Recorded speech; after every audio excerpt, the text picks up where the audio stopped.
ये कहानी सच्ची घटनाओं से प्रेरित है और आपको रोमांच से भर देगी। दोस्तों, मैंने हिंदी हॉरर और रहस्यमयी कहानियों के लिए अपना YouTube चैनल शुरू किया है। आपकी मदद से हम इसे और भी बेहतर बना सकते हैं। अगर आपको मेरी कहानियां पसंद आती हैं तो कमेंट करें, वीडियो को लाइक करें और चैनल को सब्सक्राइब करें ताकि मैं आपके लिए और भी खौफनाक और रहस्यमयी कहानियां ला सकूं। आपके सुझाव और समर्थन मेरे लिए बहुत मायने रखते हैं। मैं पूरी मेहनत से ये कहानियां लिखता हूं ताकि आपको एक अनोखा अनुभव मिल सके। जिसका नाम प्रेमचंद है। प्रेमचंद पेशे से एक ट्रक ड्राइवर हैं। तो चलिए अब ये कहानी प्रेमचंद के पॉइंट ऑफ व्यू से सुनते हैं। लेकिन कहानी को शुरू करने से पहले, जैसा कि मैं आप लोगों से हमेशा कहता हूं कि वैसे तो आप लोगों ने बहुत सी हॉरर कहानियां सुनी होंगी, लेकिन मुझे पूरी उम्मीद है कि आज की हमारी ये कहानी सुनकर आपको सच में डर का एहसास होने वाला है। बस मेरी आपसे इतनी गुजारिश है कि आप अगर इस कहानी को पूरा सुनेंगे तो आपको सच में बहुत ज्यादा मजा आने वाला है। साथ ही अगर आप पहली बार हमारे इस चैनल पर आए हैं तो चैनल को अभी सब्सक्राइब कर लीजिए। ऐसा करने से हमारी और आपकी नजदीकियां बढ़ जाएंगी और आगे आने वाली वीडियो आप तक आसानी से पहुंच जाएगी। तो ज्यादा समय ना लेते हुए जल्दी से अपनी कहानी को शुरू करते हैं। दोस्तों, मेरा नाम प्रेमचंद है और मैं उत्तर प्रदेश के लखनऊ शहर का रहने वाला हूं। आज जो डरावनी कहानी मैं आप लोगों को सुनाने जा रहा हूं वो मेरे जीवन में घटी एक बहुत ही भयंकर और डरावनी घटना के बारे में है। अब तक आप लोगों ने इस कहानी के पिछले पार्ट में सुना था कि किस तरह मैं उस शैतानों के गांव में पहुंच गया था और फिर वो बूढ़ा आदमी, जो कि वास्तव में एक प्रेत आत्मा थी, जो कि वही ट्रक ड्राइवर था जिसका रूपा के साथ चक्कर चल रहा था और उसी की वजह से रूपा को गांव वालों ने जिंदा जला दिया था। अब वहीं से इस कहानी को आगे बढ़ाते हैं जहां पर हमने इस कहानी को छोड़ा था। अब जैसे ही उस कमरे का दरवाजा खुला तो उस दरवाजे के खुलते ही मैंने अपनी नजरों को घुमाकर उस तरफ देखा और जैसे ही मैंने अपनी नजरों को उस तरफ घुमाकर देखा तो मेरी फटकर हाथ में आ गई, क्योंकि जब मैंने अपनी नजरें उस तरफ घुमाई तो मुझे दिखाई देता है कि उस दरवाजे के बाहर की तरफ से काफी तेज रोशनी आ रही है और उस तेज रोशनी के बीच वहां उस दरवाजे पर कोई खड़ा हुआ है। जब मैं गौर से अपनी आंखों को फाड़कर उस तरफ देखता हूं तो मुझे दिखाई देता है कि वो दिखने में किसी औरत की तरह है, लेकिन पीछे की तरफ से आ रही रोशनी की वजह से उस वक्त मुझे उसका चेहरा ठीक तरीके से साफ साफ दिखाई नहीं दे रहा था। साथ ही उसके चेहरे पर काफी ज्यादा अंधेरा पड़ा हुआ था। लेकिन जैसे ही वो एक कदम उस कमरे के अंदर की तरफ रखती है तो अचानक से मुझे उसका चेहरा नजर आता है और जैसे ही मुझे उसका चेहरा नजर आता है तो मैं समझ जाता हूं कि आज मेरी मौत मुझे लेने के लिए आ गई है, क्योंकि वो और कोई नहीं बल्कि वही औरत थी जो अचानक से उस वक्त मेरे चलते हुए ट्रक के सामने आ गई थी और जिसकी वजह से मेरा ऊपर सड़क पर एक्सीडेंट हुआ था। यानी कि वो और कोई नहीं बल्कि रूपा की ही आत्मा थी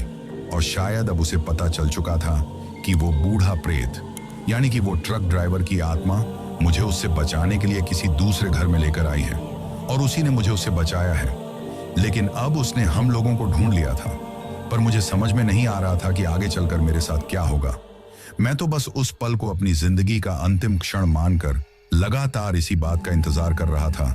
कि कब वो मेरे ऊपर हमला करें और मुझको मौत के घाट उतारे,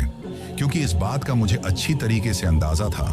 कि अब मैं जिंदा बिल्कुल भी नहीं बचाने वाला हूं। लेकिन तभी वहां पर कुछ ऐसा होता है जिसकी मुझे बिल्कुल भी उम्मीद नहीं थी। दरअसल जैसे ही रूपा उस दरवाजे को खोलकर उस कमरे के अंदर आती है तो मेरे सामने बैठा हुआ वो बूढ़ा आदमी, यानी कि उस ट्रक ड्राइवर की वो प्रेत आत्मा, मेरे सामने से खड़ी होकर रूपा के और मेरे बीच में आ जाती है। फिर वो रूपा से कहता है कि तुम इसके ऊपर हमला बिल्कुल भी नहीं करोगी। मैंने तुम्हें बहुत बार समझाया है कि तुम एक अच्छी औरत थी, तो तुम इस तरीके से निर्दोष लोगों को मारकर इनका खून क्यों पी रही हो? तुम्हें खुद को भी इस बात का अंदाजा नहीं है कि तुम जितने ज्यादा लोगों को मारकर उनका खून पीती जाओगी, तुम उतनी ही खूंखार और इंसानी खून की प्यासी हो जाओगी। आखिर इन जैसे मासूम लोगों ने तुम्हारा क्या बिगाड़ा है? गलती मेरी और उन गांव वालों की थी जिनको तुमने सजा दे दी थी, पर अब भी पता नहीं तुम इस रास्ते से गुजरने वाले हर उस ट्रक ड्राइवर के पीछे क्यों पड़ी हुई हो जो रात के वक्त अकेला यहां से सफर करता है। अब जैसे ही उस ट्रक ड्राइवर की आत्मा ने रूपा से ये बात कही तो रूपा गुर्राते हुए उससे कहती हैं कि शायद तुम मेरी तकलीफ को नहीं समझ पाओगे। जब भी मैं किसी ट्रक ड्राइवर को उस रास्ते से गुजरते हुए देखती हूँ तो मुझे मेरे जीवन की वो गलती याद आती है जिस गलती की वजह से मेरी और मेरे पूरे परिवार की जिंदगी तबाह हो गई। काश तुम उस दिन उस सड़क पर रुककर मुझसे वो पीने का पानी नहीं मांगते तो मेरी जिंदगी ठीक ठाक चलती रहती। लेकिन तुमने ही मेरी जिंदगी को पूरी तरीके से बर्बाद करके रख दिया है और अब मुझे ज्ञान दे रहे हो कि मैं इन निर्दोष लोगों को क्यों मार रही हूं। जब मैं उस रास्ते से गुजरने वाले किसी भी ट्रक ड्राइवर को मारकर उसका खून पीती हूं तो मेरे कलेजे में बदले की जल रही आग को ठंडक मिलती है, मुझे सुकून मिलता है। और आज इसको भी मारकर मैं इसका पूरा खून पी जाऊंगी, क्योंकि पिछले काफी दिनों से मुझे मेरा कोई शिकार भी नहीं मिला है, जिसके चलते मैं पूरी तरीके से खून की प्यासी हूं। मुझे खून पीना है। तुम मेरे रास्ते के बीच में से हट जाओ, वरना तुम्हारा और मेरा भी वही हाल हो जाएगा जो हाल तुमने मेरा उस वक्त किया था जब तुम मुझे उन गांव वालों के बीच में मरने के लिए अकेला छोड़कर चले गए थे। अब रूपा की आत्मा जिस वक्त उस ट्रक ड्राइवर की आत्मा से ये बातें कह रही थी, उस वक्त मैं गौर से उसकी तरफ देख रहा था। और जब मैं गौर से उसकी तरफ देख रहा था तो मैंने ये चीज महसूस की कि वो अंदर से तो इतनी बुरी नहीं है, लेकिन शायद उसके साथ जो कुछ भी हुआ था उसकी वजह से वो इतनी बुरी बन गई है। इस वजह से जैसे ही मैंने इस चीज को महसूस किया तो मन ही मन मुझे एक चीज का एहसास हुआ कि कहीं ना कहीं मैं रूपा की आत्मा को उसके इस खूंखार रूपी बर्ताव को छोड़ने के लिए और मुझे जिंदा छोड़ने के लिए मना सकता हूं। अगर मैं चाहूं तो किसी तरीके से उसको बातों में उलझाकर उसको ये काम ना करने के लिए तैयार कर सकता हूं। लेकिन अब उस वक्त मुझे ये समझ नहीं आ रहा था कि आखिर मैं ऐसा क्या करूं जिसकी वजह से रूपा की आत्मा पहले की तरह ही एक अच्छी औरत वाली आत्मा बन जाए, क्योंकि वो पिछले कई सालों से बहुत से लोगों को सड़क पर मारकर उनका खून पी चुकी थी। और सिर्फ मेरे जैसे ट्रक ड्राइवर का ही नहीं, बल्कि जिस वक्त तक वो गांव वाले इस गांव को छोड़कर नहीं गए थे, उस वक्त से पहले जब उस गांव की औरतें उस झरने से पानी भरने के लिए उस सड़क से होते हुए जाती थीं, उस वक्त रूपा की आत्मा ने उनमें से बहुत सी औरतों को भी अपना शिकार बनाया था और उसने उनका भी खून पी लिया था, जिसकी वजह से अब उसके मुंह इंसानों का खून लग चुका था और शायद वो मुश्किल ही इस चीज को छोड़ने वाली थी। अभी मैं मेरे मन में ये सब चीज सोच ही रहा था कि तभी उस ट्रक ड्राइवर की आत्मा को अपने रास्ते से साइड में हटाते हुए रूप की आत्मा धीरे धीरे मेरी तरफ बढ़ने लगती है। और जैसे जैसे वो मेरी तरफ बढ़ रही थी वैसे वैसे ही उसका रूप और भी ज्यादा डरावना होता जा रहा था। उसके उस डरावने रूप को देखकर मैं उस कमरे के कोने में किसी चूहे की तरह दुबक कर चिपकता जा रहा था। लेकिन मुझे इस बात का अच्छी तरीके से पता था कि अगर मैं इस कोने में इसी तरीके से दुबक कर चिपका रहा तो पल भर में ही ये मुझे झपट्टा मारकर मौत के घाट उतार देगी। लेकिन अब जैसा कि मैंने आप लोगों से पहले कहा था कि उस वक्त उस हालत में मुझे ये समझ में नहीं आ रहा था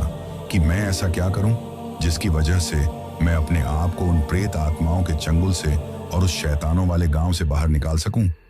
क्योंकि अगर आज मैंने कुछ नहीं किया तो मैं भी इन लोगों की तरह हमेशा हमेशा के लिए ही यहीं पर एक प्रेत आत्मा बनकर रह जाऊंगा और मरने के बाद ये लोग मेरे शरीर का क्या हाल करेंगे इसका अब तक मुझे अच्छी तरीके से अंदाजा हो गया था। लेकिन मैं अपने शरीर की इतनी बुरी हालत होते हुए नहीं देख सकता था और ना ही मैं उस दर्द से गुजर सकता था जिस दर्द को आज से पहले रूपा की आत्मा ने बहुत से लोगों को दिया था, क्योंकि शायद वो उन लोगों को वो दर्द देकर अपने उस दर्द को कम करना चाहती है जिस दर्द को उसने मरते वक्त महसूस किया था, या फिर आज तक भी मरने के बाद जिस दर्द में वो जी रही है। लेकिन उसको इस बात का एहसास करवाना जरूरी था कि वो जो कुछ भी कर रही हैं वो गलत है। जिन लोगों ने उसके साथ गलत किया था उनसे उसने बदला ले लिया है, तो फिर अब बाकी के लोगों को इस तरह से दर्द और तकलीफ देकर और उनको मौत के घाट उतारकर भला उसको कभी भी शांति नहीं मिलने वाली है। अब रूपा की आत्मा मेरे काफी करीब आ चुकी थी। जैसे जैसे वो मेरे करीब आती जा रही थी वैसे वैसे ही मैं अपनी आंखें फाड़ फाड़ कर उसकी तरफ गौर से देख रहा था। जब मैं उसकी तरफ गौर से देख रहा था तो मुझे दिखाई देता है कि उसका चेहरा, जो कि पूरी तरीके से आग के अंगारों की तरह धधक रहा था, उस धधकते हुए चेहरे में से ही अब धीरे धीरे खून की धाराएं बहने लगी थीं। साथ ही उसकी आंखों में एक ऐसा प्रतिशोध था जिस प्रतिशोध को लिए वो पिछले काफी लंबे समय से उस वीरान गांव में भटक रही थी। इसके अलावा उसके हाथ पैरों की ओर बाकी के शरीर की चमड़ी इस तरीके से हो गई थी जैसे कि किसी बहुत ही बूढ़ी औरत की चमड़ी हो, लेकिन उस तरीके से झुर्रियां पड़ी होने के साथ साथ ही वो चमड़ी पूरी तरीके से जलकर काली पड़ चुकी थी और इसके अलावा उसके हाथों के पंजे किसी मरे हुए इंसान के कंकाल की तरह थे, जिन पर हड्डियों की तरह ही लंबे लंबे पूरी तरीके से सूख चुके नाखून थे, जिनमें पता नहीं कितने ही लोगों का सूखा हुआ खून लगा हुआ था। उन पंजों से शायद उसने कई लोगों को अपना शिकार बनाया था और उन्हें मौत के घाट उतारा था। यानी कि कुल मिलाकर उस वक्त उसका रूप इतना ज्यादा डरावना था कि अगर कोई कमजोर दिल वाला इंसान अचानक से रात के घने अंधेरे में उसके उस रूप को देख ले तो उसके कुछ करने से पहले ही वो डर के मारे भय फटने से ही वहीं पर मर जाएगा। लेकिन क्योंकि मैंने तो उसके मेरे सामने आने से पहले एक बार उसे पहले भी देख लिया था और इसी बीच उस बूढ़े प्रेत आत्मा से रूपा की सारी दास्तां भी सुन ली थी, इसी वजह से उस वक्त मैं उसकी असलियत जानता था, जिसके चलते मैं उसके उस डरावने रूप को देखकर भी थोड़ा जिंदा बच पा रहा था। लेकिन मुझे इस बात का अच्छी तरीके से पता था कि मैं ज्यादा देर तक इस तरीके से जिंदा नहीं रह पाऊंगा, क्योंकि जैसे जैसे वो मेरे करीब आती जा रही थी वैसे वैसे ही डर के मारे मेरे दिल की धड़कनें और भी ज्यादा तेज होती जा रही थी। उस वक्त मेरी धड़कनें इतनी ज्यादा तेज थीं कि मैं खुद भी उनको महसूस कर सकता था। साथ ही दिल की धड़कनों के साथ साथ मेरे दिमाग की नसें इस तरीके से फड़फड़ाने लगी थी जैसे कि कोई मरता हुआ कबूतर फड़फड़ा रहा हो। उस वक्त मुझे ये डर था कि कहीं डर के मारे मेरे दिमाग की नसें ना फट जाए, क्योंकि उस वक्त मैं पूरी तरीके से पसीने में भीग चुका था और मेरा गला इतनी बुरी तरीके से सूख गया था कि मुझसे मेरे मुंह का थूक भी नहीं निकला जा रहा था। अब जैसे ही रूपा की आत्मा मेरे करीब आती है तो वो मेरे करीब आकर मेरे बराबर में मेरे ही सामने बैठ जाती है और वहां पर अजीब तरीके से गुर्राते हुए मेरी तरफ देखकर हंसने लगती है। जब वो मेरी तरफ इस तरह की हरकतें कर रही थी तो मुझे इस बात का पता चल चुका था कि शायद वो मुझे डरा कर मारना चाहती है। लेकिन तभी वो बूढ़ा प्रेत पीछे से बोलता है कि रूपा, तुम ये ठीक नहीं कर रही हो, तुम्हें हमारे प्यार की कसम है, तुम इसको मत मारो, ये बाकी के ट्रक ड्राइवरों जैसा नहीं है, ये एक अच्छा इंसान है। तुम्हारे यहाँ आने से पहले मैंने इससे उन सभी चीजों के बारे में जाना है जिन चीजों की वजह से मुझे ये पता चला है कि ये सिर्फ अच्छा इंसान ही नहीं बल्कि हमारी तरह ही सभी लोगों की भलाई के बारे में सोचने वाला इंसान भी है। लेकिन तभी रूपा की आत्मा मेरे एक हाथ को पकड़ लेती है और फिर पीछे की तरफ अपनी गर्दन को घुमाकर उस बूढ़े प्रेत से कहती है कि तुम भलाई और अच्छाई के बारे में कुछ नहीं बोलो तो अच्छा है। अगर तुम उस दिन अपनी थोड़ी सी भी भलाई और अच्छाई दिखा देते तो आज हम दोनों इस तरीके से यहाँ पर एक प्रेत आत्मा बनकर इस वीरान पड़े गांव में भटक नहीं रहे होते और ना ही उन गांव वालों को ये गांव छोड़कर जाना पड़ता, ना ही मुझे उस दर्द से और उस आग की जलन से गुजरना पड़ता। तुम शायद सोच भी नहीं सकते कि जब उन लोगों ने मुझे आग के हवाले कर दिया था तो जलते वक्त मुझे कितनी ज्यादा तकलीफ हो रही थी और तुम ये भूल रहे हो कि उस आग में सिर्फ एक जिंदगी नहीं बल्कि 2 जिंदगियां जली थी। तुम्हें पता भी नहीं है कि उस वक्त तक मैं तुम्हारे बच्चे की मां बन चुकी थी।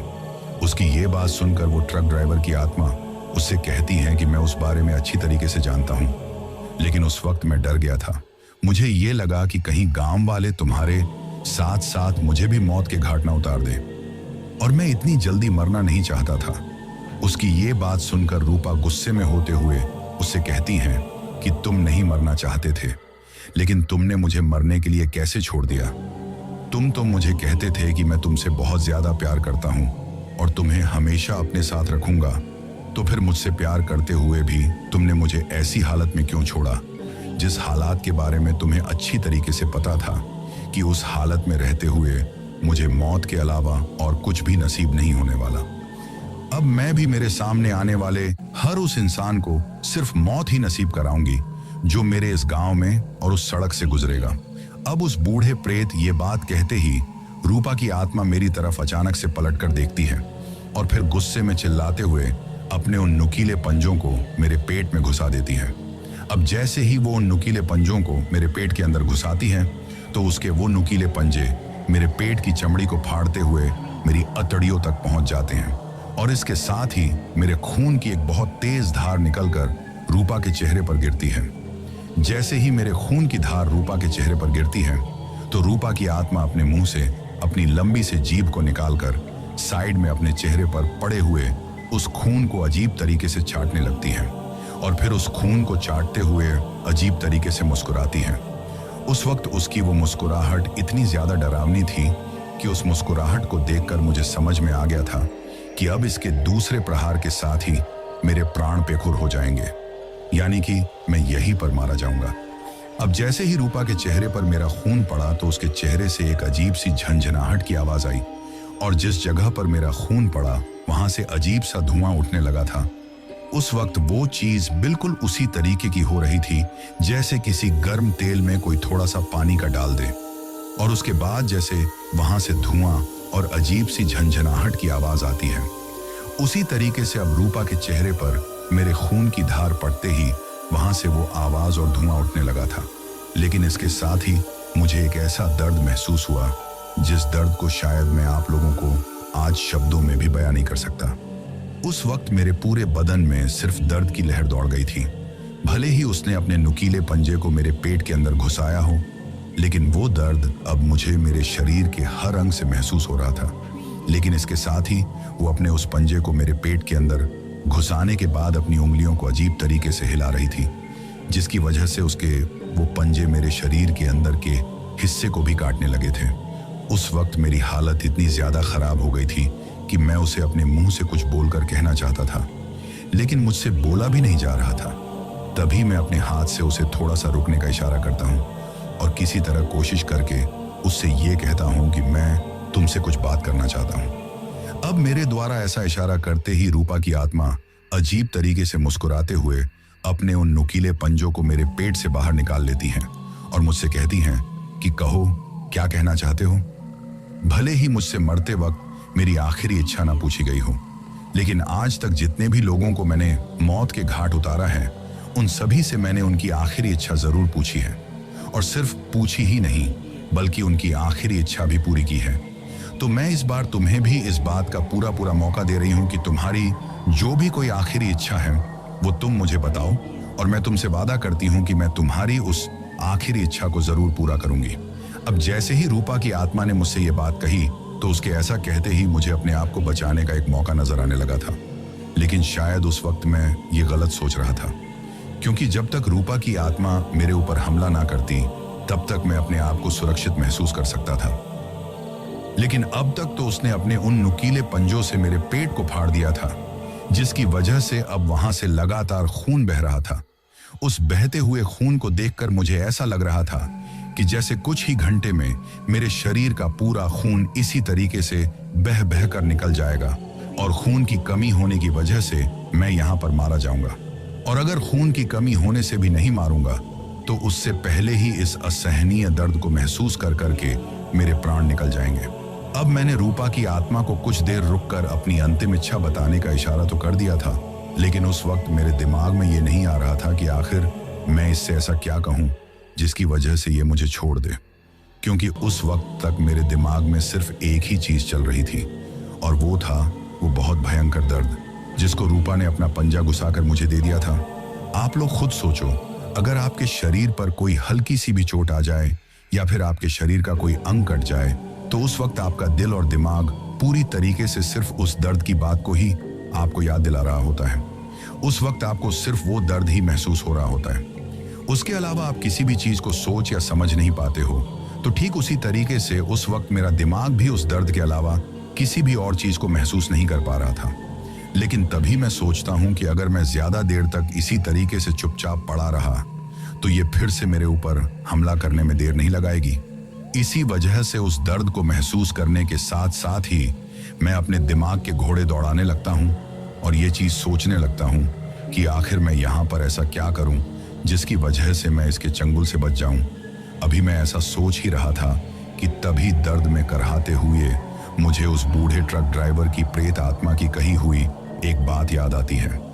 दरअसल उसने मुझे बताया था कि जब रूपा जिंदा थी उस वक्त वो काफी कोमल स्वभाव की हुआ करती थी और अपने उस कोमल स्वभाव और दूसरों के बारे में अच्छा सोचने के चलते ही उसने उस ट्रक ड्राइवर पर इतना जल्दी विश्वास कर लिया था और उसके प्यार में पड़ गई थी, जिसके चलते जल्दी ही वो उसके बच्चों की माँ भी बन गई थी। अब जैसे ही मेरे दिमाग में ये चीज आती है तो मैं उस वक्त ये अंदाजा लगता हूँ कि अगर मरने से पहले ये सभी लोगों पर इतना जल्दी विश्वास करती थी और सबके बारे में इतना अच्छा सोचती थी, तो हो सकता है आज अगर मैं फिर से इसको कोई ऐसी बात कहूं जिसकी वजह से इसको अपने अतीत की वो चीजें याद आए और ये महसूस कर पाए कि जो कुछ भी ये मेरे साथ कर रही है वो बहुत ही ज्यादा गलत है। इसी वजह से उस वक्त मैं सोचने लगता हूँ कि जब भी मैं इसको कुछ कहूंगा या बोलूंगा तो मैं शुरू में ही कुछ ऐसा बोलूं जिसको सुनते ही एक पल के लिए इसका ये खूंखार स्वभाव थोड़ा धीमा पड़ जाए और ये मेरी बात को पूरी तरीके से सुनने पर मजबूर हो जाए। तो उस वक्त मैं अपने दिमाग का पूरी तरीके से इस्तेमाल करते हुए शुरू में जो पहली लाइन उसे बोलता हूँ वो ये बोलता हूँ कि देखो बहन,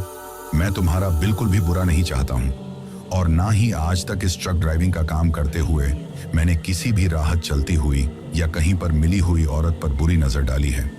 मैंने हमेशा ही अपनी घरवाली के अलावा दूसरी औरत को माँ और बहन की नजर से ही देखा है और तुम भी मेरे लिए मेरी बहन जैसी ही हो। वास्तव में मेरी जिंदगी में मेरी कोई बहन नहीं है, तो आज से मैं तुम्हें ही मेरी बहन मान रहा हूँ। अब तुम मुझे अपना भाई मानो या ना मानो वो तुम्हारे ऊपर है, लेकिन मरने से पहले मैं तुम्हें अपनी आखिरी इच्छा में ये बताना चाहता हूँ कि मेरे घर पर मेरी एक छोटी सी बेटी और एक बेटा है जिनसे मैं बहुत ज्यादा प्यार करता हूँ और उनके साथ ही उनकी माँ भी है,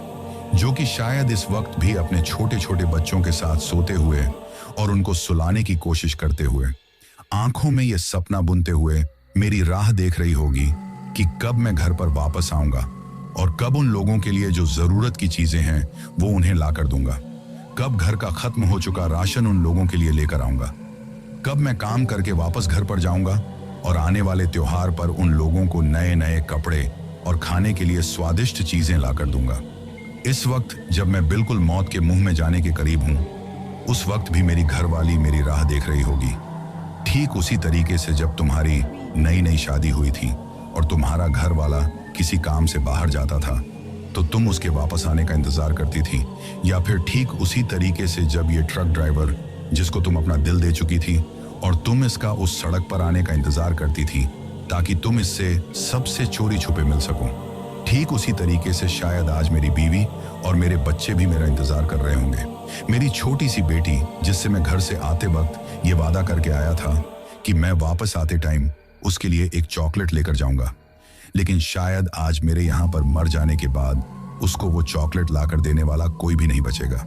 और हो सकता है कि उन लोगों की जिंदगी भी मेरे मरने के बाद बिल्कुल वैसे ही हो जाए जिस तरीके की जिंदगी तुम तुम्हारे पति के मरने के बाद जीने पर मजबूर हो गई थी, या फिर हो सकता है कि मेरे मरने के बाद उन लोगों का भी वही हाल हो जो हाल तुम्हारे सास ससुर का हुआ था जब तुम्हारे को इन गांव वालों ने जिंदा जला दिया था, क्योंकि तुम्हारे पति के मरने के बाद उन लोगों का ख्याल रखने वाला कोई था, यानी कि तुम थी, लेकिन तुम्हारे मरने के बाद तो उन लोगों का ख्याल रखने वाला कोई था ही नहीं। इसी वजह से वो लोग जिस तरीके से भूख के चलते और प्यास के मारे तड़प तड़प कर मरे थे, हो सकता है उसी तरीके से मेरी बीवी और मेरी छोटी सी बेटी और बेटा भी भूख और प्यास से तड़प तड़प कर मर जाए,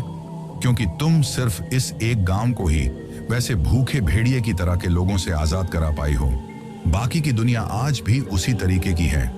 आज भी कोई किसी की मदद करने को तैयार नहीं है,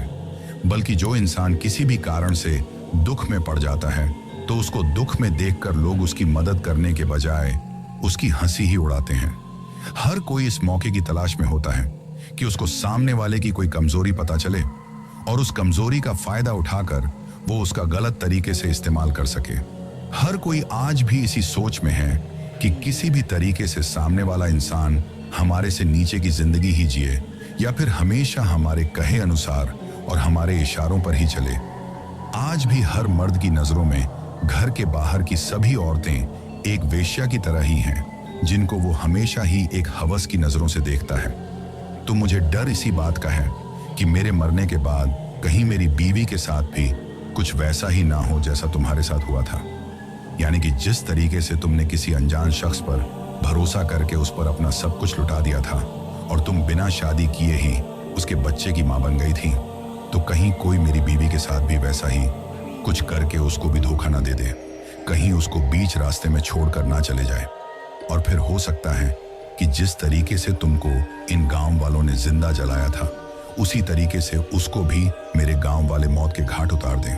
और फिर उसके बाद वो भी अपनी मौत का प्रतिशोध लेने के लिए और अपना बदला लेने के लिए तुम्हारी तरह ही एक प्रेत आत्मा बनकर भटकने लग जाए। तो क्या तुम ये चाहती हो कि आज जिस तरीके की प्रेत योनि में तुम हो, उसी तरीके की प्रेत योनि में कोई दूसरी औरत भी जिए? जिस तरीके के दुख और दर्द को तुम महसूस कर रही हो, उसी तरीके का दुख और दर्द कोई दूसरी औरत भी महसूस करे। अगर एक पल के लिए तुम मेरी बीवी को उस दर्द में डालना भी चाहो, तो तुम्हारी स्थिति में और उसकी स्थिति में आज दिन रात का फर्क है। क्योंकि तुम्हारा जो बच्चा था वो उस वक्त तुम्हारी पेट के अंदर था, जो कि तुम्हारे साथ साथ ही वहां पर जलकर मर गया था। लेकिन जरा उन दो छोटे छोटे मासूम बच्चों की सोचो, जिनको मेरी तरह ही मेरी बीवी के मरने के बाद कौन संभालेगा। वो दर दर की ठोकरें खाने के लिए मजबूर हो जाएंगे और कोई बाहर का दलाल उनको खरीद कर ले जाएगा। फिर उनके हाथ या पांव काट कर उनको लोगों की नजरों में बेचारा बनाकर उनसे फुटपाथ पर और सड़क पर भीख मंगवाएगा। और मेरे बच्चे हाथ में कटोरा लेकर अपने कटे हुए हाथ या पैर के साथ लोगों से एक एक रुपये की भीख मांगने पर मजबूर हो जाएंगे। तो क्या तुम यही चाहती हो कि आज तुम्हारे सिर्फ एक बदले की वजह से बाकी की कई जिंदगियां खराब हो, या फिर कई लोगों का जीवन तबाह हो? अगर मान लो आज तुम मुझे यहां पर मौत के घाट उतार देती हो और उसके बाद मेरी बीवी के साथ भी कुछ वैसा ही होता है जैसा कि तुम्हारे साथ हुआ था, यानी कि वो भी मेरे मरने के बाद किसी से सहारे की उम्मीद में उसके साथ अपना सब कुछ बांट लेती है, यानी कि अपना तन और मन उस सामने वाले व्यक्ति पर लुटा देता है। और उसके ऐसा करने के बाद भी कोई कपटी इंसान जो उसके तन को अपनी हवस की भूख को शांत करने के लिए इस्तेमाल करेगा और फिर बिल्कुल उसी तरीके से उसे धोखा देकर चला जाएगा जिस तरीके से इस ट्रक ड्राइवर ने तुमको धोखा दिया था। और उसके बाद अगर इस समाज के लोगों ने उसको भी मौत के घाट उतार दिया और मरने के बाद वो भी तुम्हारी तरह ही एक प्रेत आत्मा बनकर इस संसार रूपी माया जाल में भटकने लग गई, और भटकते भटकते वो अगर कभी तुमसे यहां पर आकर मिली, या तुम दोनों का कभी भी तुम्हारी प्रेत योनि के चलते एक दूसरे से मिलना हुआ, तो क्या तुम उससे नजरें मिला पाओगी? क्या तुम उसके सवालों का जवाब दे पाओगी? अगर वो तुमसे पूछेगी कि तुमने मेरे जीवन को और मेरे पूरे परिवार की जिंदगी को बर्बाद क्यों किया, तो तुम उसे क्या जवाब दोगी? क्या तुम ये चाहती हो कि तुम्हारी तरह ही बाकी की किसी और दूसरी औरत की भी जिंदगी बर्बाद हो? जिस दर्द और दुख को तुमने सहन किया है, क्या तुम किसी और औरत को भी उस दर्द और दुख को सहन करते हुए देख सकती हो? हो सकता है कि मेरे गांव के लोग भी उसे उसी तरीके की मौत दें जिस तरीके की मौत तुम्हें मिली थी। तो क्या तुम किसी जिंदा औरत को अपनी तरह ही आग की लपटों में जलता हुआ देख सकती हो? इसके अलावा यह भी हो सकता है कि वो गांव के लोग मेरी बीवी के साथ साथ मेरे उन दो छोटे छोटे मासूम बच्चों को भी आग के हवाले कर दें। तो क्या तुम सिर्फ अपने प्रतिशोध के चलते, अपने बदले के चलते उन दो छोटे छोटे मासूम बच्चों को आग के हवाले होते हुए देख सकती हो, जिन्होंने अभी तक इस पूरी दुनिया को ठीक तरीके से समझा भी नहीं है, और सिर्फ मेरे गांव के इलाके से बाहर निकलकर ये देखा भी नहीं है कि बाहर की दुनिया आखिर होती कैसी है? उन दोनों छोटे छोटे मासूम बच्चों ने आखिर तुम्हारा क्या बिगाड़ा है? तुम्हारे साथ गलत किसने किया है, और उस गलती की सजा तुम किन छोटे छोटे मासूम बच्चों को दे रही हो? अब जैसे जैसे मैं रूपा की आत्मा से ये बातें कहता जा रहा था, वैसे वैसे ही मैं उसकी तरफ देखकर ये महसूस कर रहा था कि शायद वो अब कमजोर पड़ती जा रही है और उस पर मेरी बातों का असर हो रहा है। लेकिन इसके बाद कुछ ही देर में मुझे इस बात का अंदाजा हो जाता है कि मेरी कही हुई उन बातों का रूपा की आत्मा पर काफी गहरा असर हुआ है। अब मुझे इस बात का अंदाजा इस वजह से हुआ क्योंकि जैसे ही मैंने उससे ये बातें कही, तो इन बातों को सुन सुनकर उसका कलेजा अंदर से भर आया, और मेरी इन बातों के कहते कहते ही वो वहां पर फुट फुट कर किसी सताई हुई औरत की तरह रोने लगी। वो मुझसे कहने लगी कि अगर आज तुमने मुझे अपने मुंह से बहन कहा है, तो मैं भी तुम्हें अपना भाई ही मान रही हूं, क्योंकि जब मैं जिंदा थी उस वक्त भी मेरा कोई भाई नहीं था। मेरे जीवन में ये रिश्ता आज पहली बार मुझे महसूस हुआ है, और ना ही मैं ये चाहती हूं कि मेरी तरह ही किसी दूसरी औरत की जिंदगी बर्बाद हो। और जिस तरीके से मेरा बच्चा इस दुनिया में आने से पहले ही आग की लपटों में झलकर मारा गया, उस तरीके से इस दुनिया में आए हुए और इस दुनिया को थोड़ा बहुत देखे हुए तुम्हारी वो दोनों मासूम बच्चे आग की लपटों में जले, या फिर अपने शरीर के किसी अंग को खोकर फुटपाथ पर लोगों की नजरों में बेचारा बनकर उनसे भीख मांगे। मैं ये सब कभी भी नहीं चाहती हूँ, लेकिन पता नहीं मुझे हर बार ऐसा क्यों लगता है कि हर ट्रक ड्राइवर बिल्कुल वैसा ही होता है जैसा मेरे पास खड़ा हुआ। ये हवस का भूखा मनहूस इंसान था।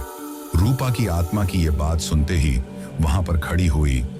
उस ट्रक ड्राइवर की प्रेत आत्मा उससे कहती है कि रूपा, तुम आज भी मुझे गलत समझ रही हो। मैं सिर्फ तुम्हारी हवस का भूखा नहीं था, मैं वास्तव में ही तुम्हें हमेशा अपने साथ रखना चाहता था और तुमसे बहुत प्रेम करता था। लेकिन उस वक्त मैं डर गया था। मेरे में शायद नादान बुद्धि थी, जिसके चलते मैं उस वक्त सही फैसला नहीं ले पाया। लेकिन उस वक्त मुझे इतना भी अंदाजा नहीं था कि वो लोग सच में ही तुम्हें मार डालेंगे। उस ट्रक ड्राइवर की प्रेत आत्मा की ये बात सुनकर रूपा फिर से उससे गुस्सा करते हुए कहती है कि तुम्हारे मुंह से ये सब बातें शोभा नहीं देती हैं, और मैंने तुम्हें कितनी बार कहा है कि तुम अपनी सफाई में मुझे कुछ भी मत कहा करो, क्योंकि तुमने सब कुछ कहने का हक खो दिया है। तुम्हारे चक्कर में मुझे फिर से गुस्सा आ जाएगा, और शायद इस बार मैं जो कुछ सोच या महसूस कर पा रही हूं, गुस्सा आने के बाद मैं उसे महसूस ना कर पाऊं, तो तुम इस वक्त चुप ही रहो, यही हम तीनों के लिए अच्छा रहेगा। अब उससे ये बात कहकर रूपा की आत्मा फिर से पलटकर मेरी तरफ देखती है, लेकिन इस बार उसकी आंखों में दहशत नहीं बल्कि करुणा और दया की भावना थी। वो मुझको उस तरीके से दर्द में तड़पते हुए देखकर मुझसे कहती हैं कि मैंने तुम्हें ये दर्द देकर बहुत बड़ी गलती कर दी है, लेकिन अब मैं ऐसा क्या करूं जिसकी वजह से मैं तुम्हें इस दुख और दर्द से बाहर निकाल सकूं। तो मैं उससे कहता हूं कि तुम्हें कुछ भी करने की जरूरत नहीं है बहन। तुमने ये दर्द मुझे सिर्फ एक प्रतिशोध की भावना के चलते दिया था, लेकिन मुझे ये जानकर खुशी हुई कि अब तुम्हें अपनी गलतियों का एहसास हो गया है और तुम अपने उस खूंखार स्वभाव को छोड़ रही हो। लेकिन तुम मुझसे ये वादा करो कि सिर्फ मुझे ही नहीं बल्कि आज के बाद तुम किसी भी निर्दोष इंसान को अपनी इस खून की प्यास का शिकार नहीं बनाओगी। तो उस वक्त रूपा की आत्मा मुझसे इस बात का वादा करती है कि वो आज और इसी वक्त से किसी भी इंसान को मौत के घाट नहीं उतारेगी और पहले की तरह ही मरने के बाद भी हमेशा लोगों की मदद करेगी। पर मुझसे ये बात कहते ही वो पलक झपकते ही वहां से हवा की तरह गायब हो जाती है। लेकिन उसके गायब होने के बाद भी वो ट्रक ड्राइवर वाली प्रेत आत्मा वहीं पर खड़ी रहती है। मुझको उस दर्द में तड़पता हुआ देखकर वो बूढ़े आदमी की आत्मा मुझसे कहती है कि इस दर्द से तुमको दूर करने के लिए मैं भी कुछ नहीं कर सकता, लेकिन मैं इतना कर सकता हूं कि तुम्हें उस जगह पर लेकर जा सकता हूं जिस जगह पर तुम्हें अपने इस दर्द को दूर करने का कोई इलाज मिल सकता है। अभी उस बूढ़े आदमी ने इतना कहा ही था कि तभी पलक झपकते ही फिर से एक तेज हवा का झोंका बनकर रूपा की आत्मा वहां पर आ जाती है। लेकिन इस बार वो वहां पर खाली हाथ नहीं आई थी, बल्कि उसके हाथों में एक मिट्टी का सा कटोरा था, जिस कटोरे में कुछ पीला पीला सा ढला हुआ था। अब इससे पहले कि मैं उससे इस बारे में कुछ पूछ पाता, वो खुद से ही चलाकर मुझे बताती है कि मैं ये हकीम जी के घर से लेकर आई हूँ। ये हल्दी और चंदन का लेप है जो तुम्हारे इस घाव को भरने में तुम्हारी मदद करेगा, और इसको लगाने के बाद तुम्हें दर्द से भी थोड़ी निजात मिलेगी। ये बात कहते हुए रूप की आत्मा मुझसे कहती है कि मैंने कभी भी जिंदगी में भाई बहन वाले रिश्ते को महसूस नहीं किया है, लेकिन आज तुमको देखकर मैं ये चीज समझ पा रही हूँ कि मैंने मेरी जिंदगी में एक ऐसे रिश्ते की कमी को हमेशा से महसूस किया है जो रिश्ता माँ और बेटे के रिश्ते से भी ज्यादा पवित्र होता है। मुझसे ये बात कहकर रूपा की आत्मा मुझे थोड़ा सहारा देकर कमरे के कोने की दीवार पर मेरी पीठ लगाकर बैठा देती है और फिर अपने उन लंबे लंबे नुकीले नाखून वाले पंजे से ही मेरे उस घाव पर वो हल्दी और चंदन का मरहम वाला लेप लगाती है। फिर इसके बाद वो अपने सिर पर ओढ़ी हुई चुनरी का एक टुकड़ा फाड़कर मेरे उस घाव पर बांध देती है जिस जगह से खून निकल रहा था। उसके ऐसा करते ही वहां से वो खून निकलना बंद हो जाता है और उस घाव में मुझे जो जलन और दर्द महसूस हो रहा था, वो जलन और दर्द होना भी बंद हो जाता है। अब ये चीज करने के बाद पता नहीं रूपा की आत्मा ने उस चंदन वाले लेप में ऐसा क्या मिलाया था जिसकी वजह से धीरे धीरे मेरी आंखें खुलने लगी थी और मुझे वहां पर नींद आ गई थी। फिर मुझे पता ही नहीं चला कि कब मैं वहां पर नींद में बेहोशी वाली हालत में हो गया था। लेकिन जब मेरी आंख खुली तो उस वक्त मैं अपने ट्रक की ड्राइविंग सीट पर बैठा हुआ था और उस वक्त मेरा ट्रक उस पेड़ में भी नहीं ठुका हुआ था, बल्कि वो बिल्कुल उसी तरीके से सही सलामत सड़क पर खड़ा हुआ था जिस तरीके से रात के वक्त मैं चलता हुआ उस रास्ते से जा रहा था।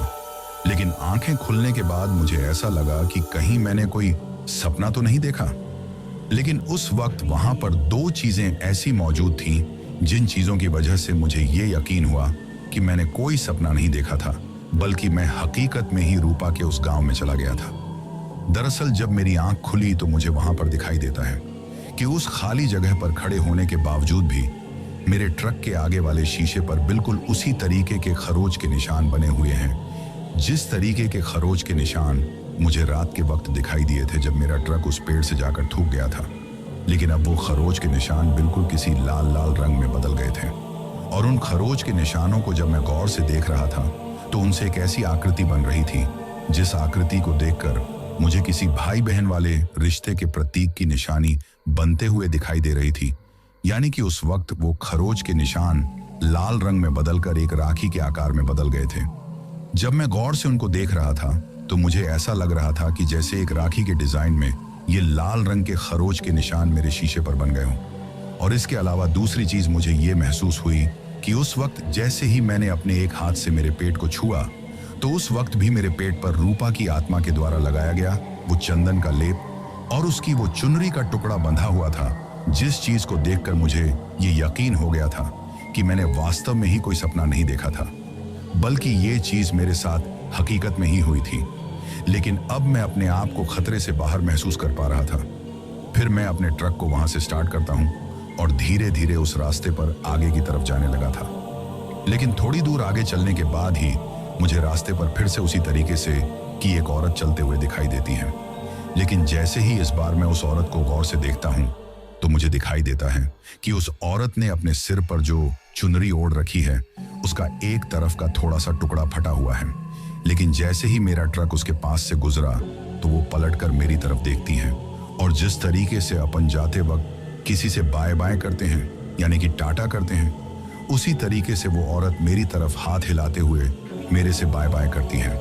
लेकिन जैसे ही वो मेरी तरफ पलटकर देखती हैं तो उसके चेहरे को देखकर मैं उसे पहचान जाता हूँ। दरअसल वो और कोई नहीं बल्कि रूपा की ही आत्मा थी, जो उस वक्त मुझे वहां से सही सलामत जाते हुए देखकर मुझे हाथ हिलाकर विदा कर रही थी। अब आप लोग सोच रहे होंगे कि ये कहानी यहीं पर खत्म हो गई है, लेकिन ये कहानी अभी यहीं पर खत्म नहीं हुई है, बल्कि इस कहानी में आगे भी ऐसा बहुत कुछ होने वाला है जिसको शायद आप लोगों ने इस कहानी को इतना सुनने के बाद भी महसूस नहीं किया होगा, और जिस बात का शायद आप अब तक भी अंदाजा नहीं लगा सकते हैं। तो आखिर आगे इस कहानी में ऐसा क्या होने वाला है, उसको जानने के लिए आप अब तक जिस तरीके से मेरा सहयोग करते हुए इस कहानी में यहाँ तक बने हुए हैं, उसी तरीके से मेरा आपसे निवेदन है कि आप थोड़ी देर का सब्र और रखकर आगे भी इस कहानी में लगातार बने रहें। अब मेरे साथ उस घटना के होने के बाद जाते वक्त तो मैं वहां से चला जाता हूं, लेकिन उस माल को खाली करके जब मैं वापस उस रास्ते से लौट रहा था तो इस बार बिल्कुल उसी जगह पर एक बड़ा सा पत्थर उस रास्ते पर रखा हुआ था जिस जगह पर मेरा ट्रक उस पेड़ में जाकर ठुका था। अब जैसे ही मैं उस बड़े से पत्थर को बीच रास्ते में रखा हुआ देखता हूं तो मैं फिर से काफी ज्यादा चौंक जाता हूं। मुझे लगता है कि कहीं फिर से रूपा की आत्मा जाग तो नहीं गई है। हो सकता है कि उसकी वो खून की प्यास उसे फिर से लोगों का शिकार करने पर मजबूर कर दें। अब मन ही मन मुझे इस बात का डर सता रहा था, लेकिन मजबूरी में मुझे वहां पर अपने ट्रक को रोकना पड़ा। लेकिन जैसे ही मैं अपने ट्रक को रोकता हूं तो उस बड़े से पत्थर के पीछे से फिर से रूपा की आत्मा और उसके साथ में उस ट्रक ड्राइवर की आत्मा भी निकलकर बाहर आती हैं। वो दोनों मुझे ट्रक से नीचे उतरने का इशारा करते हैं। उनके ट्रक से नीचे उतरने का इशारा करते ही मुझे लगा कि शायद आज मेरा मरना तय है, क्योंकि हो सकता है कि उस वक्त मेरी कही हुई बातों का असर कुछ देर के लिए रूपा की आत्मा पर हुआ हो, लेकिन अब ये मुझे नहीं छोड़ेगी। उस वक्त मैं मन ही मन खुद को कोस रहा था और खुद के ऊपर गुस्सा कर रहा था। मैं उस वक्त खुद से ही कह रहा था कि आते वक्त भी मैंने इसी रास्ते से आने की बहुत बड़ी गलती कर दी है। चाहे मुझे और कितना ही ज्यादा टाइम लग जाता, पर मुझे दूसरे रास्ते से आना चाहिए था। लेकिन अब मैं उस हालत में था कि मरता तो क्या करता। अब मजबूरी में मुझे उस ट्रक से नीचे उतरना पड़ा। लेकिन जैसे ही मैं ट्रक से नीचे उतरा तो रूपा की आत्मा आगे चलकर मेरे पास आई और उसने एक बार फिर से अपनी उस चुनरी से एक टुकड़ा फाड़ा और उस टुकड़े को मेरी हाथ की कलाई पर बांध दिया। इसके बाद वो मुझसे कहती हैं कि आज से तुम मेरे भाई हो और मैं तुम्हारी बहन हूं। लेकिन तुम मुझसे इस बात का वादा करो कि जब भी तुम इस तरफ किसी भी काम से आओगे, उस वक्त तुम इसी रास्ते से गुजरोगे, और जब भी तुम इस रास्ते से गुजरो तो तुम मुझसे राखी बंधवा कर ही जाओगे। अब जैसे ही वो मुझसे ये बात कहती हैं, तो मेरे दिल और दिमाग में जो दहशत चल रही थी वो थोड़ी कम होती है और मेरे चेहरे पर एक मुस्कुराहट आती है।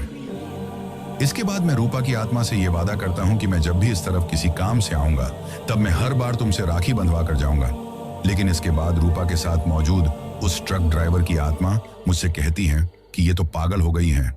इससे ये पूछो कि क्या ये हमेशा ही इसी तरीके से इस प्रेत योनि में भटकती रहेगी या कभी इस योनि से बाहर निकलने की कोशिश भी करेगी। तो अब उसके मुंह से ये बात सुनते ही मैं उन दोनों से कहता हूं कि आप लोगों ने जिस तरीके से मेरी मदद की है, उसी तरीके से मैं भी आपके किसी काम आ सकूं तो मुझे बहुत खुशी होगी। तो मेरे मुंह ये बात सुनते ही रूपा की आत्मा मुझसे कहती है कि मैं इस तरीके से भटक भटक कर अब परेशान हो गई हूं। तुम मेरे लिए कुछ ऐसा करो जिसकी वजह से मैं इस प्रेत योनि से मुक्त हो सकूं। उसके ऐसा कहते ही उस ट्रक ड्राइवर की आत्मा बड़ी ही अचंभित होते हुए उससे कहती हैं कि क्या तुम सिर्फ अकेले ही मुक्त होना चाहती हो, मुझे अपने साथ मुक्त नहीं करना चाहती। तो रूपा की आत्मा हंसते हुए उसे कहती हैं कि नहीं, मैं तो अकेली ही मुक्त होना चाहती हूँ। ऐसा रूपा ने उससे मजाक करते हुए कहा था। लेकिन इसके बाद वो मुझसे कहती हैं कि तुम किसी भी पंडित जी से जाकर मिलो और उनसे ये बात पूछो कि आखिर हम दोनों इस प्रेत योनि से कैसे मुक्त हो सकते हैं। रूपा के ऐसा कहने पर मैं उससे ये वादा करके वहां से निकल जाता हूं कि अब अगली बार जब भी मैं यहां पर आऊंगा, तब उसको उस प्रेत योनि से मुक्त करने का कोई उपाय लेकर ही आऊंगा। अब वहां से आने के बाद जब मैं घर पर पहुंचता हूं, तो मैं इस बारे में अपने घर पर मेरी बीवी और बच्चों को कुछ भी नहीं बताता हूं, क्योंकि मैं ये चीज अच्छी तरीके से जानता था कि अगर बाहर की दुनिया में मैं किसी से भी इस बारे में चर्चा करूंगा तो सभी लोग मुझे पागल ही समझेंगे। और अगर एक बार मैंने मेरी बीवी को मेरे साथ जो कुछ भी हुआ था वो सब कुछ बता दिया, तो फिर वो लाख कोशिश करने के बावजूद भी मुझे वापस उस जगह पर नहीं जाने देगी। लेकिन मुझे मन ही मन रूपा की आत्मा को मुक्त करने की चिंता सता रही थी, जिसको अब मैं अपनी बहन मान चुका था। और मैं ये नहीं चाहता था कि मेरे होते हुए मेरी बहन इस तरीके से कोई चुड़ैल या डायन बनकर इधर उधर भटकती रहे। इसी वजह से मैं जल्द ही हमारे गांव के उन पंडित जी से जाकर मिलता हूं और उन्हें सारी बात बताता हूं। पंडित जी ने जब मेरे मुंह से ये बात सुनी, तो शुरू में तो उनको मेरी बातों पर यकीन ही नहीं हुआ और वो भी मेरा मजाक बनाने लगे। लेकिन जब मैंने उन्हें ध्यान से सारी बातें बताई और उनसे कहा कि इसके बदले में उन्हें जितने भी पैसे या फिर जो कुछ भी चाहिए वो मैं उन्हें देने के लिए तैयार हूं, बस उन्हें मेरे साथ उस जगह पर चलना होगा और वहां पर रूपा की आत्मा को उस प्रेत योनि से मुक्त करना होगा। तो पंडित जी मुझसे कहते हैं कि इसमें बहुत ज्यादा समय और काफी ज्यादा सामग्री लगेगी, क्योंकि हमें उस जगह पर जाकर हवन करना होगा और उस हवन की आहुति में ही रूपा की आत्मा को हमेशा हमेशा के लिए भस्म करके उसको मुक्ति दिलानी होगी। अब उन पंडित जी के ऐसा कहते हैं, मैं वो सारी चीज करने के लिए तैयार हो जाता हूं जो रूपा की मुक्ति में काम आने वाली थी। इसके बाद मैं उन पंडित जी को हिमाचल में इस घुमावदार सड़क पर उसी पेड़ के पास लेकर जाता हूं जिस पेड़ में उस रात मेरा ट्रक ठुका था। वहां पर लेकर जाते ही मैं और पंडित जी वहां उस पेड़ के नीचे हवन करते हैं और उसके बाद रूपा की आत्मा को और उस ट्रक ड्राइवर की आत्मा को वहां पर बुलाते हैं। लेकिन अंतिम बार रूपा की आत्मा को जब हम लोग मुक्ति दिला रहे थे, तो रूपा की आत्मा ने मुझसे यह कहा था कि जब भी तुम इस रास्ते से गुजरो, तब तुम इस पेड़ पर एक राखी बांधकर जरूर जाना। तुम इस पेड़ पर राखी बांधकर जाओगे तो मुझे इस बात की खुशी होगी और तुम्हें भी ये चीज इस बात की याद दिलाएगी कि रूपा नाम की भी तुम्हारी कोई बहन थी। इसके बाद पंडित जी आहुति के द्वारा रूपा की आत्मा को भस्म करते हैं और साथ ही उस ट्रक ड्राइवर की आत्मा को भी भस्म कर देते हैं। इसके बाद उन दोनों की आत्मा को हमेशा हमेशा के लिए मुक्ति मिल जाती है। लेकिन आज भी जब मैं उस रास्ते से गुजरता हूं, तो हर बार उस पेड़ को देखकर मुझे रूपा की आत्मा की याद आती है और उसके कहे अनुसार जब भी मैं उस रास्ते पर जाता हूं, तो उस पेड़ के पास अपने ट्रक को रोककर उसके एक राखी बांध कर जाता हूं। और शायद इसी वजह से अब हमेशा मेरे ट्रक में 1 या 2 राखी पड़ी ही रहती हैं, क्योंकि मुझे खुद को नहीं पता होता है कि मेरा कब किस तरफ का टूर बन जाता है और गलती से अगर जब मेरे पास राखी ना हो और उस तरफ मेरा जाना हो जाए, तो फिर मैं उस पेड़ पर क्या बांध कर आऊंगा। इसी वजह से मैं हमेशा ही अपने ट्रक में एक दो राखी रखता ही हूं। तो दोस्तों ये थी, क्या आपको यह कहानी डरावनी लगी? अगर हाँ, तो अभी इस वीडियो को लाइक करें ताकि हमें पता चले कि आपको ऐसी और भी कहानियां चाहिए। लेकिन रुको, क्या आपने हमारे चैनल को सब्सक्राइब किया? अगर नहीं, तो अभी सब्सक्राइब करें और घंटी दबाएं ताकि जब भी हम अगली खौफनाक कहानी लाएं, आपको सबसे पहले पता चले। और हाँ, कमेंट में बताइए, क्या आपने कभी कोई भूतिया या रहस्यमयी अनुभव किया है? हमें आपकी कहानियां जानने में बहुत दिलचस्पी होगी। मिलते हैं अगली डरावनी कहानी में। तब तक के लिए अपना ख्याल रखें और रात को अकेले बाहर जाने से बचें। एंड स्क्रीन पर सब्सक्राइब नाउ।